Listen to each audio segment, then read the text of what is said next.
Los hermanos sean unidos porque esa es la ley primera. Tengan unión verdadera en cualquier tiempo que sea, porque si entre ellos pelean, los devoran los de afuera.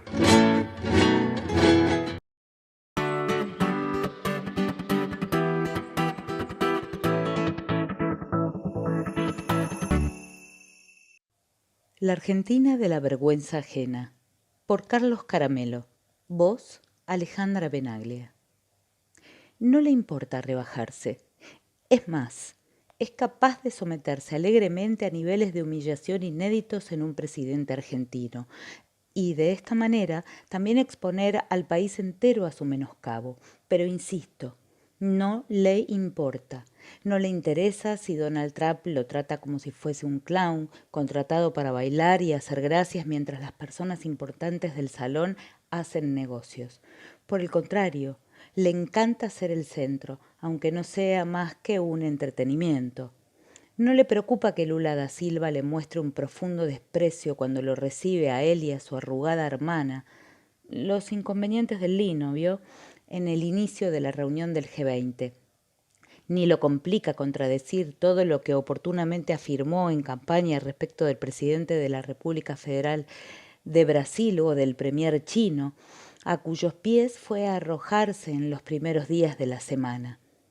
Es un papelón caminando, la quinta esencia de la vergüenza ajena, el nunca bien ponderado, absurdo patrón, a partir del cual se mide la dimensión de todo lo grotesco, desaliñado, brutal, fútil, vulgar, ignorante, mentiroso, reiterativo, aburrido, tanto que ya no dan ganas de escribir sobre él, porque semana tras semana reitera su discursiva incoherente, sus falsedades económicas e ideológicas, sus obsesiones malsanas, pero eso sí, pretende que se lo trate como un estadista, y si no, se enoja.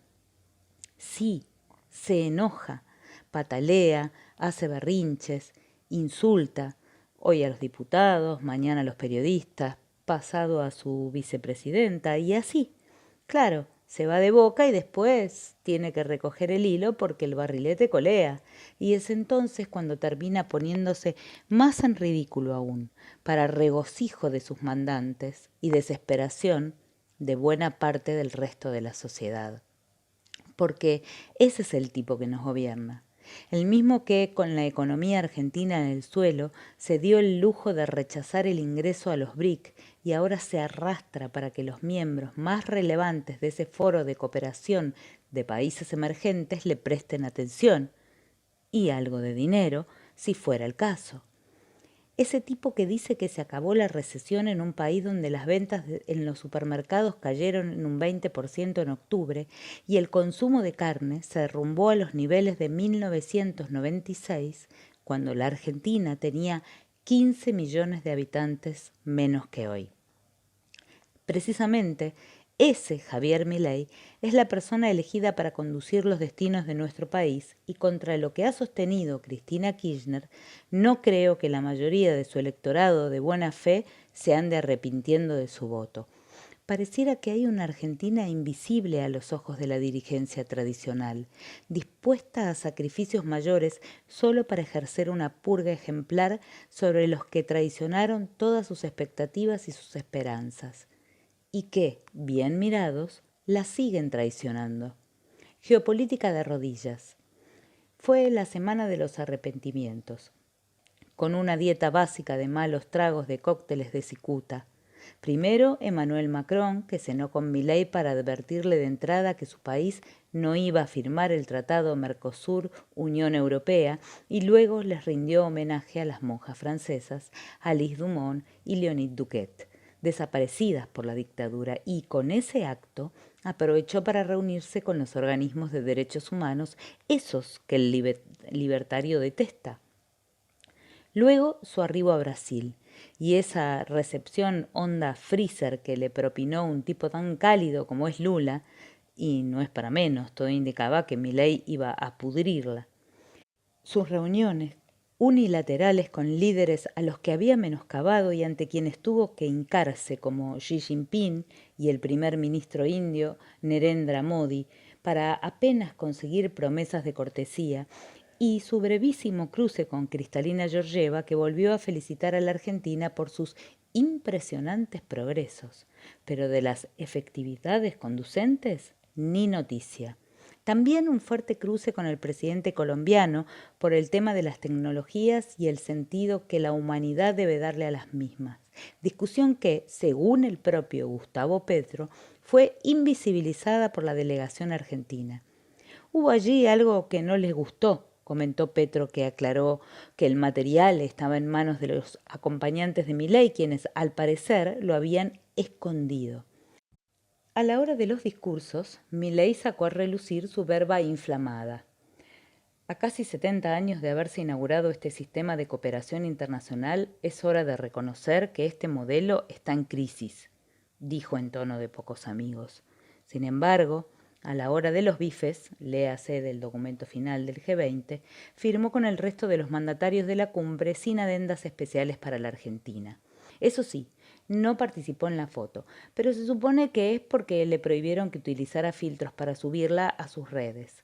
También se permitió establecer líneas rojas, discrepancias, pero explicó que a pesar de ello Argentina no se disocia del G20, o sea, a Ruggetti.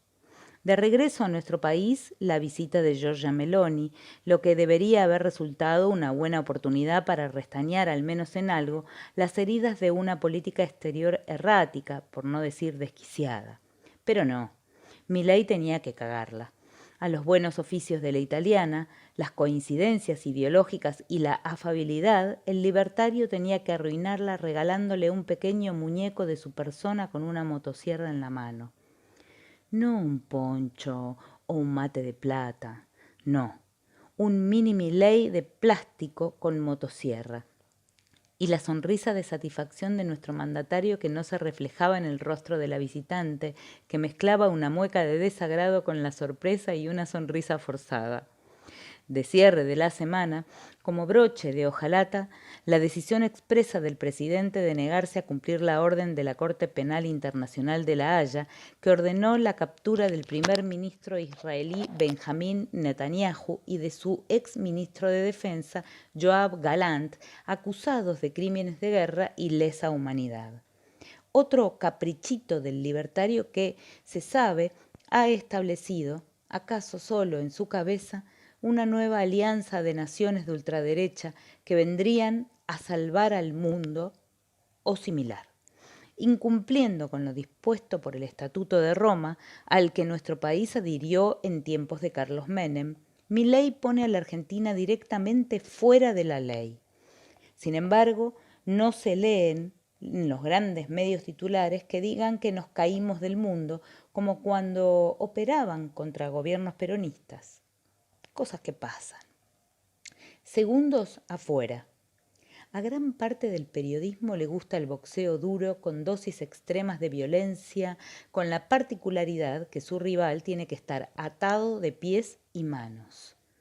Con estas palabras amorosas, un Milei aparentemente calmado, pero con un evidente volcán en ebullición interior, abordó en un mensaje publicado en su cuenta de X uno de sus temas predilectos, la pelea con los comunicadores. Hijo directo de los ares tecnológicos internacionales y más o menos vernáculos, con perdón de la palabra, Jabo, como lo bautizó un periodista que no lo boxeaba, lo mimaba, ha emprendido una guerra santa, como la mayoría de sus batallas, contra un enemigo que ya durante su campaña definía con epítetos tales como ensobrados. Antes de abandonar Estados Unidos, el presidente concedió una entrevista almibarada que le hizo Lex Fridman, influencer judío ucraniano y conspicuo representante del nuevo capitalismo de redes. Durante esa charla súper cómoda, Milei se despachó acusando a los periodistas de torturadores seriales. Lo llamativo del tema es que el pequeño grupo de comunicadores que acaricia y protege al presidente también entró en conflicto con lo que son atacados por el líder libertario y sus adláteres.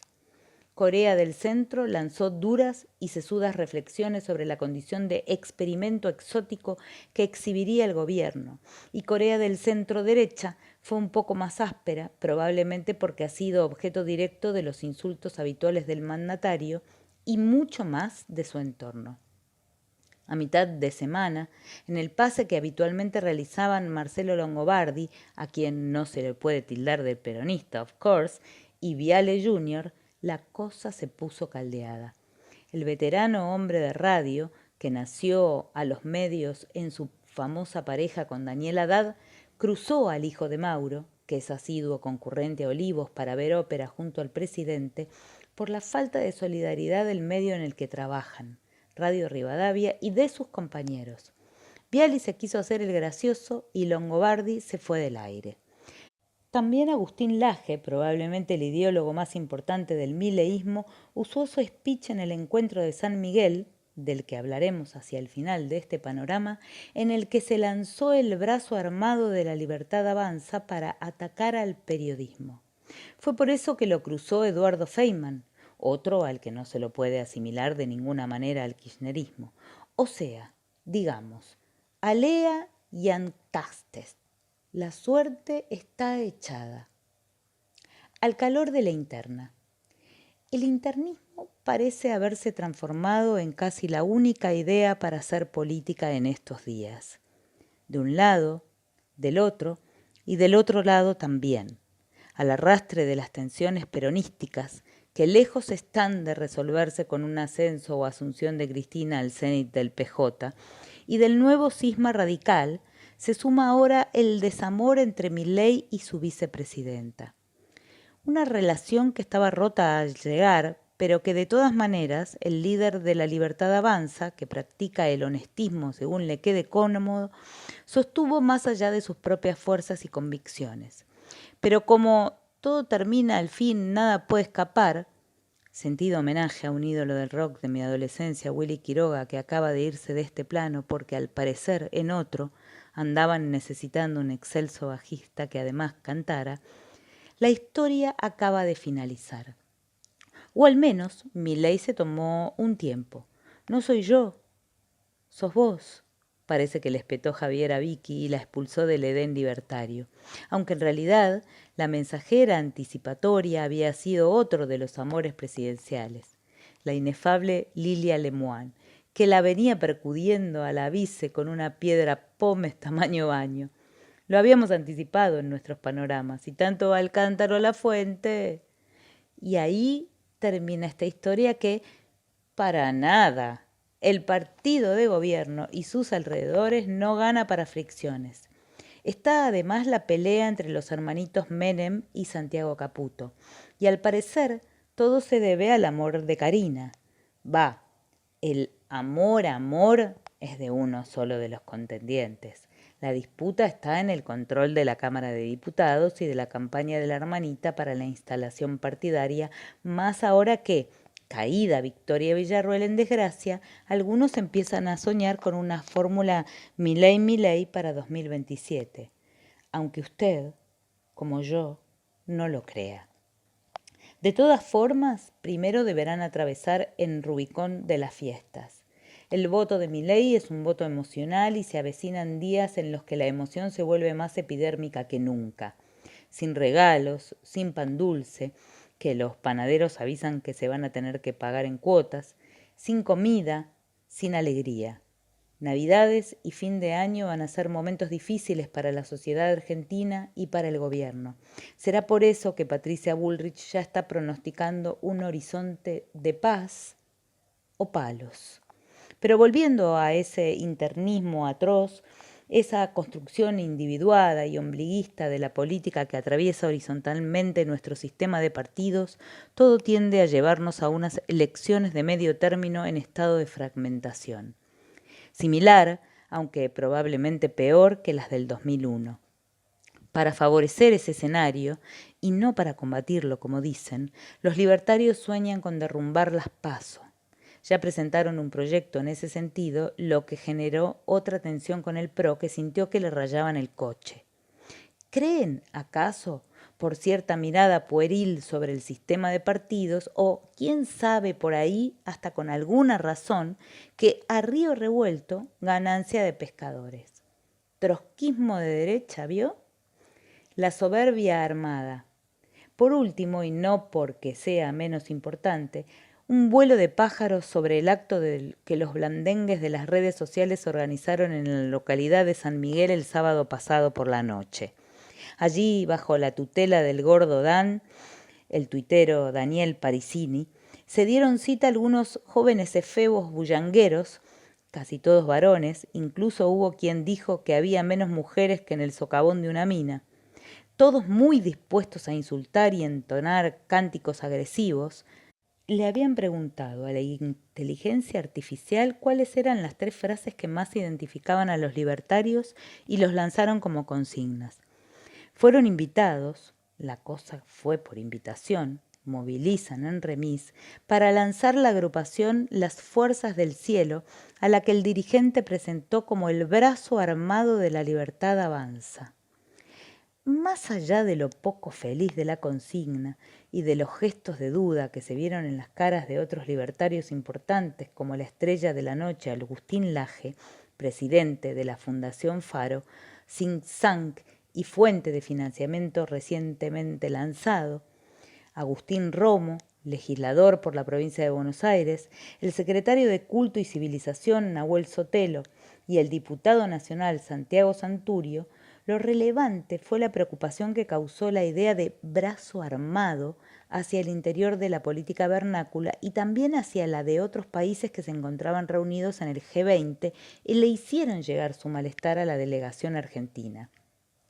Casi mágicamente al día siguiente, Dan y sus cometas salieron a explicar que el brazo iba a estar armado de un celular, reculando en chancletas y provocando otra vez un motivo de burla. Es que así avanza este partido político recientemente reconocido a nivel nacional que tiene poco de libertad, mucho de retroceso y absolutamente todo de sumisión a los deseos y las necesidades de los nuevos tecnomillonarios, desde Elon Musk hasta Marcos Galperín.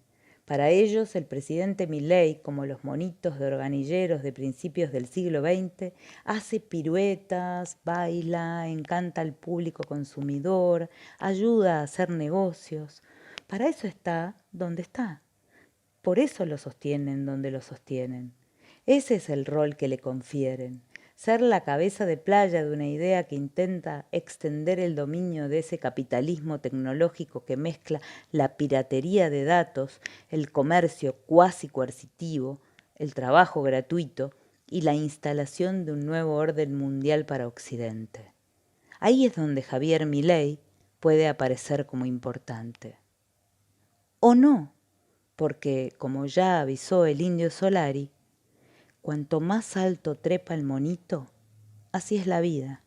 El culo más se le ve. Hola, ¿te gustó? Bueno, compartilo con tus amigues, ponele un pulgar para arriba y suscríbete. Ah, y no te olvides de activar la campanita.